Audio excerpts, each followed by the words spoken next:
सिर्फ खुद को बर्बाद कर रही हैं आप। आया और नौकरानी भी शहर करने गई हुई है, हर जानदार खुश है। यहाँ तक कि बिल्ली भी अपना दिल बहलाना चाहती है। आंगन में घूम रही है और चिड़ियों पर झपट रही है। और आप है कि सारा दिन कमरे में बंद पड़ी रहती हैं, तो मानो किसी मठ में रह गई हो। हद होती है बात, दिल बहलाने की भी कोशिश नहीं करती। जरा सोचिए तो, 1 साल से भी ऊपर हो गया है जब से आप घर से भी बाहर नहीं निकली। अरे क्यों निकलूंगी मैं बाहर? नहीं निकलती मैं बाहर। मैंने अपने आप को खत्म कर दिया। मेरे शौहर कब्र में है और मैंने खुद को इस कमरे की चारदीवारी में बंद कर रखा है। हम दोनों मर चुके हैं। लो और सुनो, सच में मैंने ऐसा कहीं नहीं देखा। अरे वो तो इस दुनिया से चले गए, ईश्वर की यही मर्जी थी, वो उतनी थी उनकी जिंदगी। आपने बहुत कम मना लिया, अब बस कीजिए। कहाँ को भुलाएगा खुद को? सारी जिंदगी को इस तरह काले कपड़ों में रोते रोते नहीं गुजार सकती ना। अब मुझे देखिए, एक वक्त आया और मेरी घरवाली मर गई। क्या कर सकता था? 1 महीना रोया धोया और फिर सवार करके बैठ गया। जिंदगी भर उसके लिए मैं रोता रहूं तो ही तो जरूरत से ज्यादा होगा ना।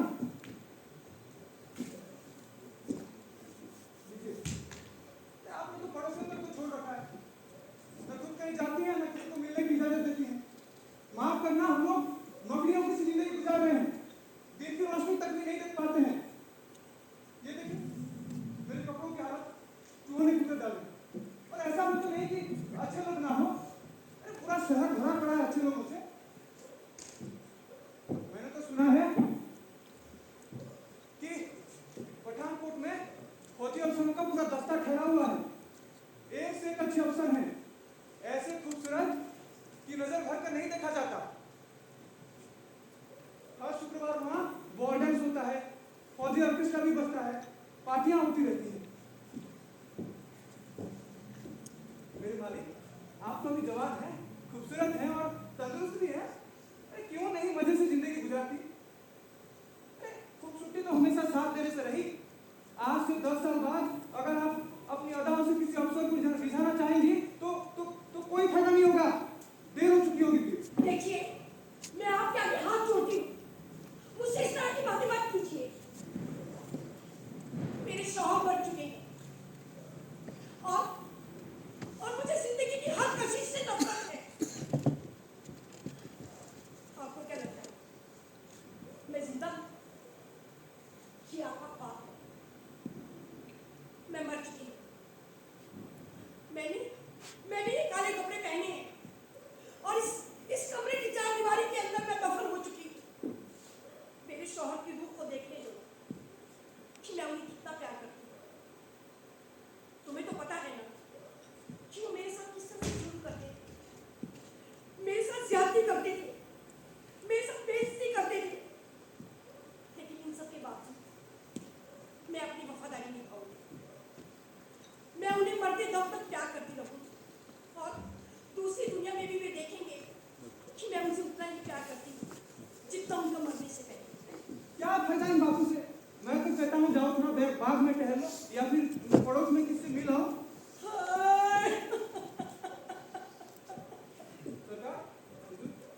क्या हुआ आपको? हमारा प्यारा घोड़ा, मेरे शौहर ने कितने प्यार से उसका नाम रखा था शेरा। जब वो शिकार पर जाते थे तो कैसे से बुलाते थे, शेरा शेरा। वो बड़े प्यार से उसकी लगाम को खींचते थे। सच में किसी से कह लो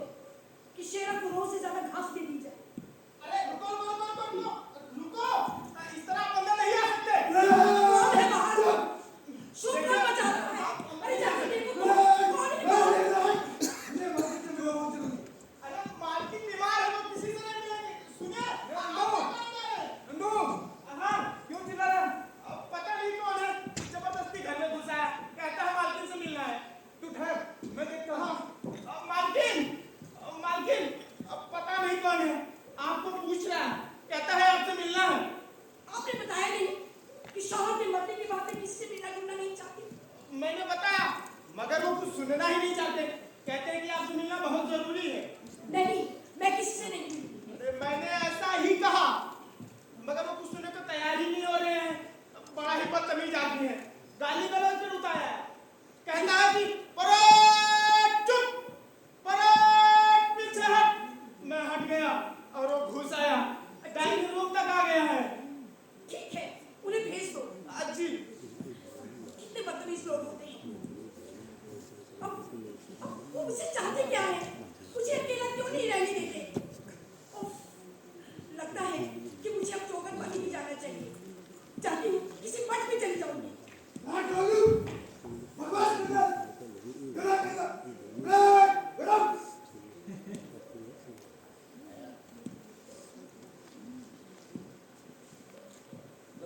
नमस्ते, बड़ी खुशी आपसे जय हिंद।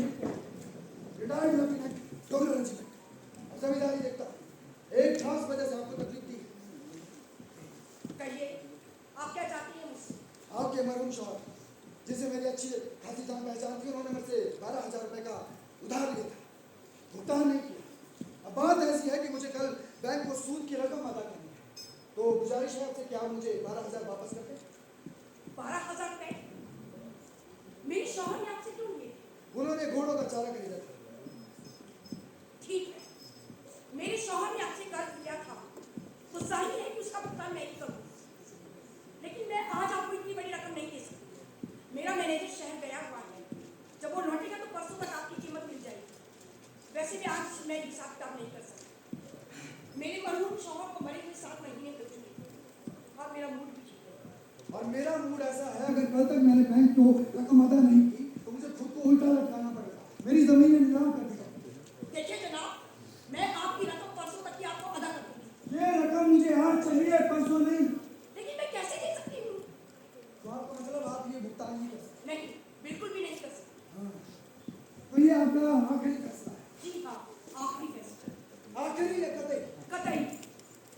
बड़ी बड़ी मेहरबानी, नोट किए।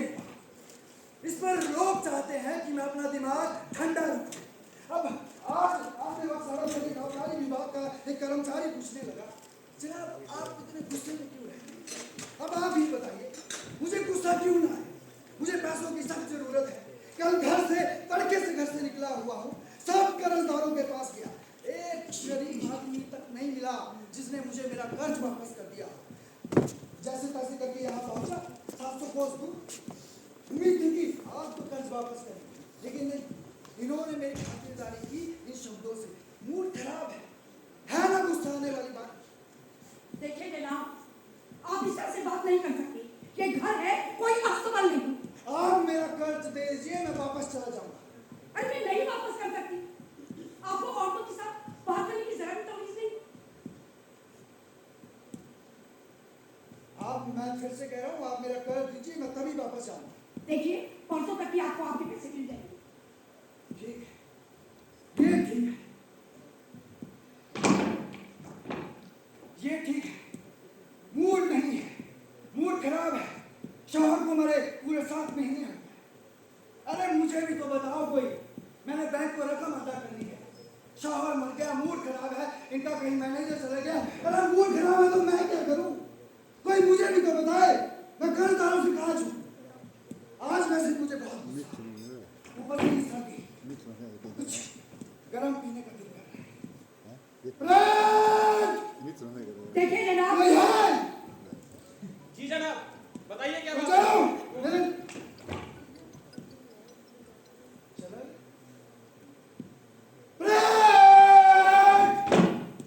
कोई है जनाब, कहिए।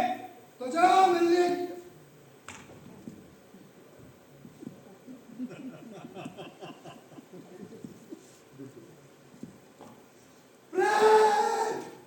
कोई है?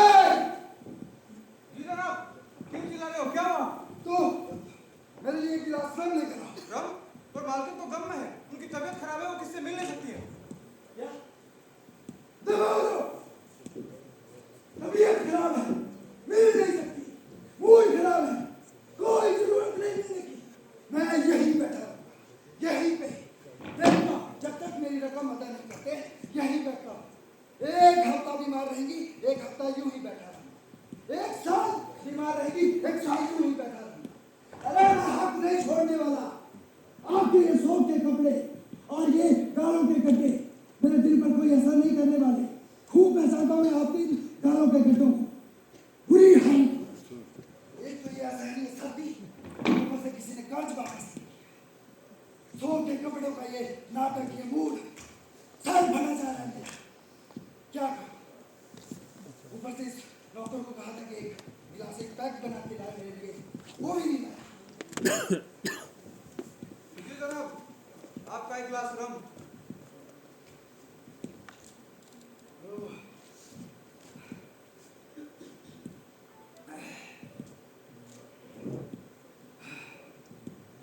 क्या क्या मूड मूड खराब हो रहा है। पूरा धूल से हटा हूँ। ये जूते गंदे, मुंह गंदा, ऊपर से टोपी गंदी और इन मोहतरमा का मूड खराब है। आप खुद से आगे बढ़ते जा रहे हैं जनाब। क्या जानता नहीं कौन मैं?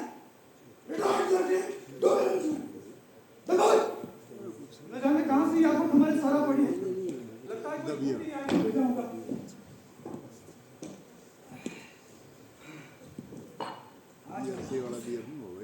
बहुत ज्यादा गुस्से में हूं। दिल कर रहा है कि पूरी दुनिया को खराब कर दूं। तबीयत बिगड़ी है मेरी गुस्से से। ब्रांड! कोई है? जनाब, देखिए, मैं इतने टाइम से अकेले रह रही हूँ और खामोशी मुझे पसंद है। इस तरह से शोर मत मचाइए। बराए मेहरबानी इस तरह से हौला मत कीजिए। आप मेरा कर्ज वापस कर दीजिए, मैं चला जाऊंगा। मैंने कहा ना, आपको आपकी रकम परसों तक ही मिल जाएगी। मैं ये रकम आज लेकर जाऊंगा, परसों नहीं। मुझे कल बैंक को सूद रकम अदा करनी है। फांसी लगानी पड़ेगी, नहीं तो खुद को मुझे। अरे जाइए ना, लगाइए फांसी। मैं आपको ये रकम नहीं दे सकती। तो आपका मतलब आप ये कर्ज नहीं देंगे? नहीं देंगे। ठीक है, तो फिर मैं इसी हालत में यहीं पे बैठता हूँ। परसों दीजिएगा ना, मैं परसों तक यहीं पे जम कर बैठता हूँ। और आपसे पूछ रहा हूँ, क्या मुझे ये रकम अदा करनी चाहिए कि नहीं? कहीं आप इसे मजाक तो नहीं समझ रहे? आपको औरतों के साथ बात करने की सारी तमीज है। जी हाँ, मुझे औरतों के साथ बात करने की खूब तमीज है। नहीं, आपको बिल्कुल भी तमीज नहीं है। शरीफ औरतों के साथ कैसे बात करनी चाहिए आपको जरा भी पता नहीं। ओह, कमाल है। तो औरतों से कैसे बात की जाए? पहाड़ियाँ चलाइए भी तुम्हारे कर्जा दे दो, बड़ी बड़ी मेहरबानी होगी तुम्हारी। हैं ऊपर से तुम्हें ये कपड़े भाई मेरे सोकर है लाए तुम्हारे सोका यो बड़े बढ़िया लग रहा है, बढ़िया कराइए। हाँ हाँ, क्या कराइए? तेरे सिया पूछिया है क्या कराइए? है तुझे सब पता नहीं है? नकलाने को जो ढंगा ना लज्जा बड़ा। हाँ नहीं है भाई, मैं अपने जीवन में निकलाने ढंगा नकलांगा। एक बार तुम्हें भी कर्जा देने देखियो, फिर नानी नहीं आई चाहिए याद ना। गला भटिया मेरी कुछ ने लड़ाई ने गुम्मा लूड़ लगाने करने लगा मेरी। अरे मैडम, जितनी मैंने जिंदगी में औरतें देखी हैं उतनी आपने गोरैया भी नहीं देखी। 3 बार औरतों की वजह से युद्ध लड़ा। 1 दर्जन औरतों को मैंने छोड़ा, दर्जन की कम 9 ने मुझे छोड़ा। जी हाँ, था एक जमाना।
क्या ही लिया है और दुख भी झेले हैं, शाम को देख कर ठंडी आहे भी भरे हैं, शाम को देख कर ठंडी आहे भी भरे हैं। अब मुझे कोई औरत बेवकूफ नहीं बना सकती। मेरा इशारा आपकी तरफ नहीं है, मगर दुनिया की हर औरत, छोटी हो या बड़ी, बनावटी, उसके अंदर झूठ कूट कूट कर भरा होता है, बेरहम और अक्ल से खाली होता है। सच बताइएगा, क्या कभी आपने ऐसी औरत देखी जो ईमानदार हो, वफादार हो, अटल हो? जी नहीं। वफादारी, ईमानदारी सिर्फ अपाहिज और बूढ़ी औरतों का हिस्सा है। एक सींग वाली बिल्ली या सफेद कठफोड़वा तो आप देख सकते हैं, लेकिन वफादार औरत का मिलना। आपको क्या लगता है कि मर्द सबसे ज्यादा मोहब्बत में वफादार होते हैं? जी हाँ जनाब, सिर्फ मर्द। अच्छा, सिर्फ मर्द? जनाब, अब जब आप सुनना ही चाहती हैं तो सुनिए। आपको क्या लगता है कि मर्द सबसे ज्यादा मोहब्बत में वफादार होते हैं? देखिए, जहां तक मैं जितने मर्दों को जानती हूँ या जानती थी, उन सब में सबसे ज्यादा वफादार मेरे शौहर, मेरे मरहूम शौहर मुस्तकीम। मैंने उन्हें दिल की गहराइयों से प्यार किया। इच्छा डरांदी धारा रिए धुई मुई डसड़े जोंदी मानी रहना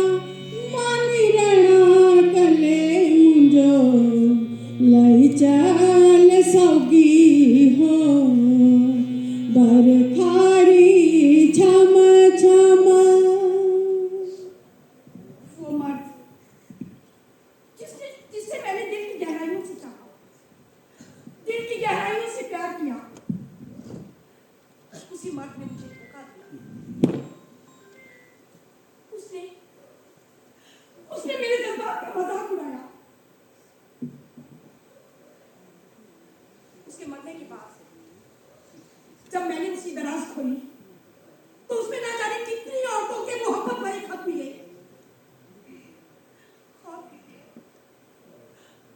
और वो मुझसे झूठ बोलता रहा, मेरे ही पैसों से वो ऐश करता रहा, दारू पीता रहा, जुआ खेलता रहा। अब तो मुझे अकेला छोड़कर गुलछड़ी उड़ाता रहा। वो मर्द जिससे मैं प्यार करती थी, उसने मुझे धोखा दिया। लेकिन इन सब के बावजूद मैं उससे प्यार करती थी, मैं इंतहा प्यार करती थी। और आज भी मैं उसी मर्द से प्यार करती हूँ। मैंने ये काले कपड़े उसी के लिए पहने हैं, ये सोग के कपड़े। अब तुम कहते हो मर्द और वफादार। सोग के कपड़े, लगता है ये मुझे बिल्कुल बेवकूफ ही समझती है, गधे की तरह। यकीन से तो नहीं कह सकता कि आपने ये काले गिलाफ क्यों चढ़ाए हैं और खुद को इस चार दीवारी के अंदर क्यों दफन किया है। लेकिन फिर भी अगर कोई फौजी जवान या सरफिरा शायर आपकी हवेली की तरफ से निकले और इन बंद खिड़कियों को देखे और सोचने लगे, यही वो रहस्यमय जगह है, यही जहाँ घटनाएं घटित होती रहती हैं, जहाँ एक औरत ने खुद को चार दीवारी के अंदर दफन कर लिया है। खूब समझता हूँ आपकी ये चाह, आपकी ये हिम्मत कि आप मुझसे इस तरह से बात करें। देखिए, खुद को चार दीवारी के अंदर बंद कर लिया है, मगर पाउडर लगाना नहीं भूली। आपको शर्म नहीं आती इस तरह से बात करते हुए? चिल्लाइए मत, चोर को चोर कहने में मुझे जरा हिचक नहीं आती। देखिए जनाब, मैं चिल्लाने ही नहीं, चिल्ला आप रहे हैं। आप ऐसे कीजिए, मेरा कर्ज वापस कीजिए, मैं वापस चला। अरे नहीं करूंगी आपका कर्ज वापस। क्या कर देंगे आप? आपको देना पड़ेगा। अरे एक घुटी कोई भी नहीं मिलेगा। सुनिए, ना तो मैं आपका शौहर हूँ और ना मंगेतर। इस तरह से तमाशा मत करिए मेरे सामने। ये सब मुझे पसंद नहीं है। यहीं बैठूंगा, यहीं। आप बैठ गए? हाँ, बैठ गया।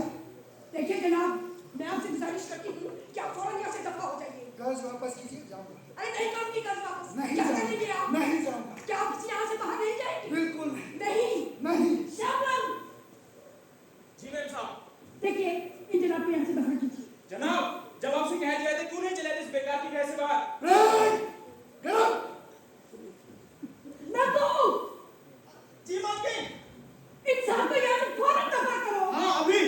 रिटायर्ड लेफ्टिनेंट डोगरा जी। मालकिन मेरी तबीयत खराब है, मैं घूमने जा रहा हूँ, जाऊँ? दफा हो जाओ यहाँ से। और जनाब, आपसे मैं भी गुजारिश कर रही हूँ, आप भी फौरन यहाँ से दफा हो जाइए। ये बात आप तमीज से भी कह सकते तुम गवार हो। क्या कहा? तुम चल हो। आप इस तरीके से मेरी बेइज्जती नहीं कर सकती। अच्छा, तुम राक्षस हो, भालू हो। मैं फिर कह रहा हूँ, आप बेइज्जती मत कीजिए। मैं भूल जाऊंगा कि आप एक औरत हैं। तुम क्या समझते हो कि मैं तुमसे डरती हूँ? और आप क्या समझते हैं मैं इस बेइज्जती का बदला नहीं लूंगा? जी नहीं, मैं आपको ललकारता हूँ। क्यों करिए? देखिए, मैं तुम्हारी बातों से नहीं डरूंगी और ये तुम्हारी बहन जैसी आवाज, उससे तो बिल्कुल भी नहीं डरूंगी। तुम भालू हो, भालू, भालू, भालू। आखिर वक्त आ ही गया उस गलत रिवाज को तोड़ने का कि बेइज्जती की कीमत सिर्फ मर्दों को अदा करनी पड़ती थी। अब बराबरी तो हर बात पे बराबरी होगी। जहन्नुम में जाए युद्ध होगा। तुम इस बात से मुकाबला करना चाहते हो? जी हाँ। ठीक है, मेरे शौहर के पास बहुत सारी पिस्तौलें हैं। बस जब तक कि पिस्तौल की गोली तुम्हारी खोपड़ी में न लग जाए, तब तक मैं चैन से नहीं बैठूंगी। जमीन कहेंगे। इसे तो मैं भूल कर राख कर दूंगा। मैं कोई बच्चा नहीं हूँ और ना कोई भावुक पिल्ला। और वैसे मुझे ज्यादा हमदर्दी है नहीं इस कौम से। मोहब्बत, मुझ पर तो रहम करो। आप यहाँ से चले जाओ। ऐसे डरा कर मार डाला है, ऊपर से गोली बंदूक की बातें कर रहे हो। राजी हो गई ये औरत गोली चलाने पर। ये कहलाती है बराबरी, स्वाधीनता। अब हुए मर्द और औरत बराबर। अब तो मैं सिर्फ बात रखने के लिए गोली चलाऊंगा। लेकिन क्या औरत है, गजब की औरत है। कहती है कि तुम्हारी खोपड़ी में गोली उतार के ही मतलब जान आएगी। अब तो कसम अपनी जान की। यही कहूंगा कि पहली बार ऐसी औरत से जिंदगी में पाला पड़ा है। हुजूर, आप यहाँ से चले जाओ। आपको जिंदगी भर दुआ देता रहूंगा हुजूर। चले जाओ यहाँ से। ये औरत, ये है असली औरत। मार गया उस्ताद, ना कमजोर ना मूर्ख। आग है, बारूद है, फिटजेट फाइटर है, ड्रोन है, लेकिन इसे मार कर अफसोस होगा। हुजूर, आप यहाँ से चले जाइए हुजूर। अब तो मैं वाकई उसे पसंद करने लगा। सच में गालों में गड्ढे हैं मगर मुझे अच्छी लगने लगी है। दिल करता है कि इसका कर्जा भी मार दूं। सारा गुस्सा भी उतर गया। बड़ी गजब की औरत है। लीजिए पिस्तौल। दीजिए। लीजिए। अरे दीजिए। अरे लीजिए। अरे लाइए। बढ़िया, बहुत अच्छी। हाँ। देखिए जनाब, युद्ध से पहले मुझे बता दीजिए कि पिस्तौल चलाई कैसे जाती है। मैंने आज तक पिस्तौल को हाथ नहीं लगाया। हे भगवान, बचाओ, रहम करो। नंदू, श्यामलाल, कहाँ हो? न जाने कैसी आफत तुम्हारे सर पर पड़ी है। नंदू, श्यामलाल, कहाँ हो? तो देखिए मैडम, पिस्तौल को इस तरीके से पकड़ा जाता है और ये उंगली, इससे घोड़े को दबाया जाता है। पकड़िए। ऐसे। हाँ ऐसे। और जब भी टारगेट पर निशाना लगाना हो तो एक आंख खुली और एक बंद। ऐसे। हाँ।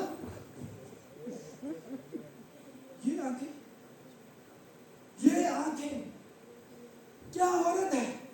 पटाखा है, पटाखा। ऐसे।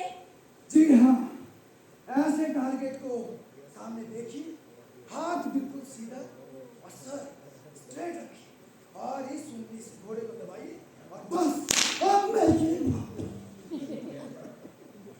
सबसे जरूरी बात है दिमाग ठंडा रहे और जब निशाना लगाए तो जल्दबाजी नहीं होनी चाहिए और हाथ न काटे। समझ गई। मुझे लगता है कि इस कमरे में जरा मुश्किल है।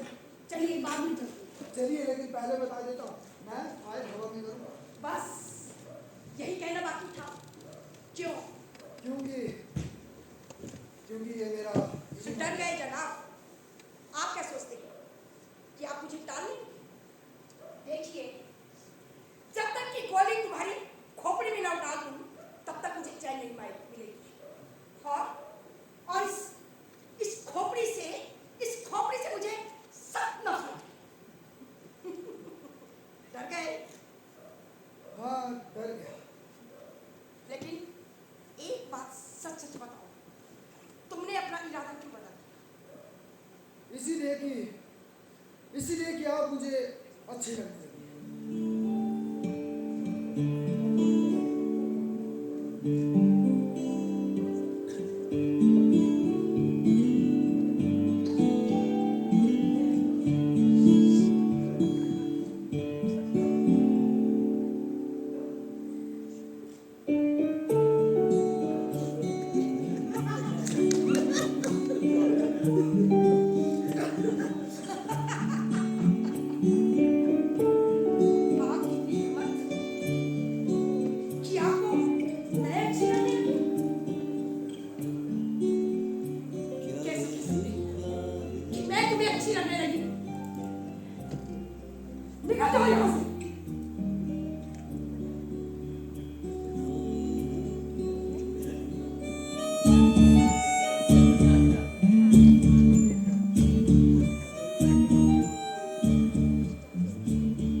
यहाँ तक कि हाथ पैर ठंडे हो।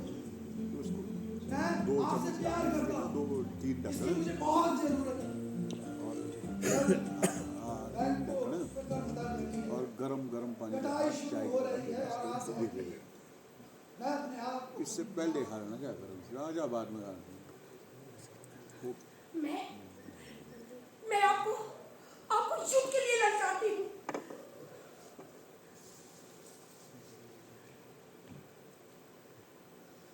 ये है औरत।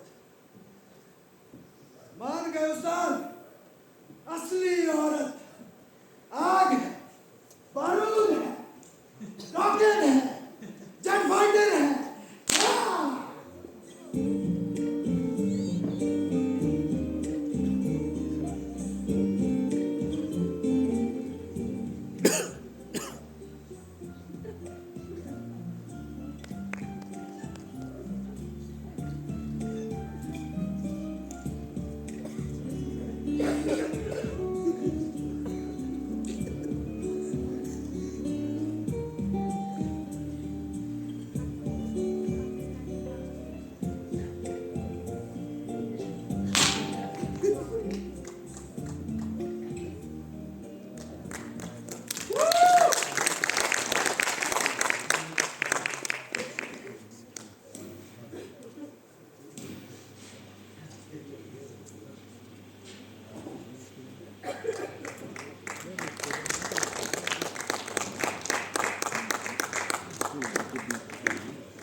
बहुत ही सुंदर प्रस्तुति हमारे बीच। एक बार आप सभी से रिक्वेस्ट करूंगी इनकी हौसला अफजाई करने के लिए जोरदार तालियां बजा दीजिए।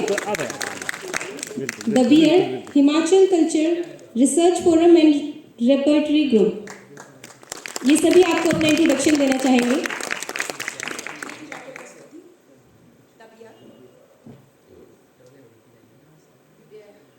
विकास, अरुण, संदीप और हमारे साथ जो हमारे सहयोगी विनोद राय जी, इन्होंने सहयोग किया। पूजा मैम गाने में, क्या सर आइए विनोद सर।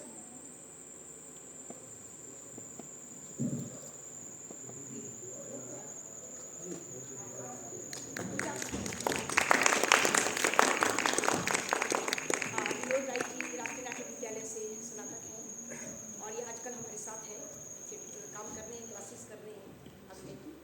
जा रास्ता नहीं मिल रहा उनको, रास्ता अच्छा। और हमारे लाइट्स के साथ रघुवीर सिंह जी लाइट कर रहे हैं इसी के साथ। बहुत बहुत धन्यवाद आप सभी का, इतनी सुंदर प्रस्तुति दी आपने। एक बार जोरदार तालियां बजा दीजिए इनके लिए। साथ ही मैं स्वागत करना चाहूँगी और धन्यवाद करना चाहूँगी अनुपमा राजू मैम का, जो pro VC Sardar Patel university से हमारे साथ मौजूद है। एक बार मैम के लिए जोरदार तालियां बजा दीजिए।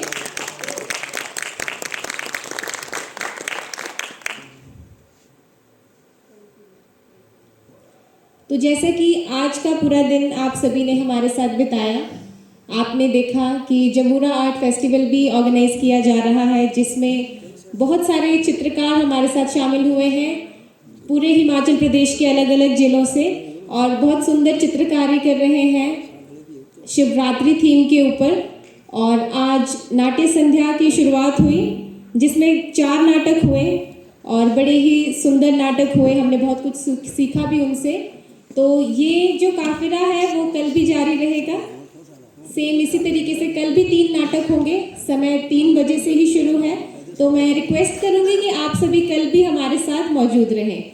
एक बार फिर से आप सभी का धन्यवाद, आज आप मौजूद रहे हमारे बीच। सभी बस बाहर मंगाई गई है, जिनके जाने की सुविधा नहीं है जिनके पास, वो बस में जा सकते हैं। और कल के लिए मेरा निवेदन है कि कलाकारों को बुलाइए। कल 3 नाटक हैं 3 संस्थाओं के, 4 बजे हम शुरू करेंगे। आप सभी से निवेदन है कि बस की सुविधा भी नीचे वेट ही करते रह गए वो कि सवारियों में के 2 3 आ रहे हैं, तो इकट्ठे नहीं आते ना। जाते जाते चंद पंक्तियां कहना चाहूंगी आप सभी के लिए। नहीं ठीक। उजाले अपनी यादों के हमारे साथ रहने दो, कि उजाले अपनी यादों के हमारे साथ रहने दो, फिर दूर तलक रात ही रहेगी। मुसाफिर हो तुम भी, मुसाफिर है हम भी। हाँ जी, मुसाफिर हो तुम भी, मुसाफिर है हम भी, किसी ना किसी मोड़ पर मुलाकात तो होगी। बहुत बहुत धन्यवाद आप सभी का हमारे साथ मौजूद